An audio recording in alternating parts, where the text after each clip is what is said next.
Kukushukuru wewe, uongozi wa mahakama na watumishi wote kwa kazi nzuri ambayo mnaendelea kuifanya.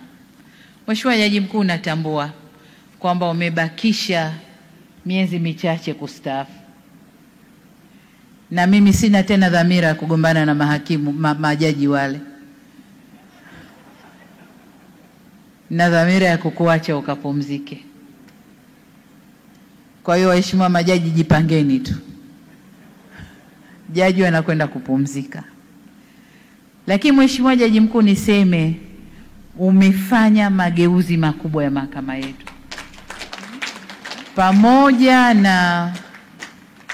pamoja na msukumo wa serikali, lakini mageuzi ya fikra, kusimamia na kuleta mageuzi tunayoyaona leo ni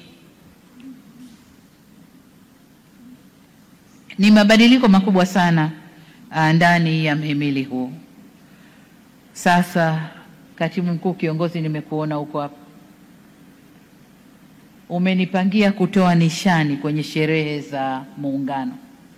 Naomba niongezee nishani moja ya Jaji Mkuu wa Tanzania. Baada ya hayo, niruhusuni kugusia maneno machache ambayo naomba myatupie jicho kwa maboresho zaidi. La kwanza, mahakama za mwanzo.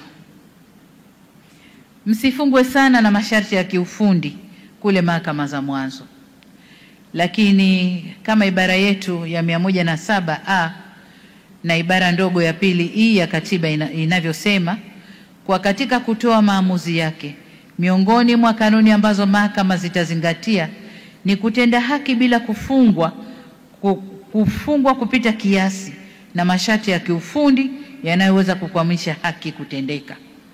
Naomba hiyo ibara iangaliwe hasa kwenye mahakama za mwanzo.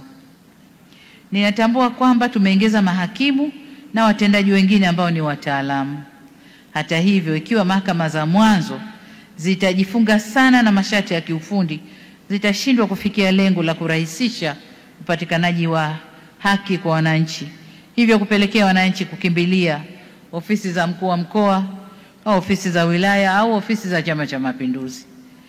Kumbe wangeenda mahakamani kwa urahisi wakapata haki zao. Ni lazima tuwajengee imani wananchi kwa mahakama ndio kimbilio lao la kwanza, la mwisho na la kipekee katika kudai haki.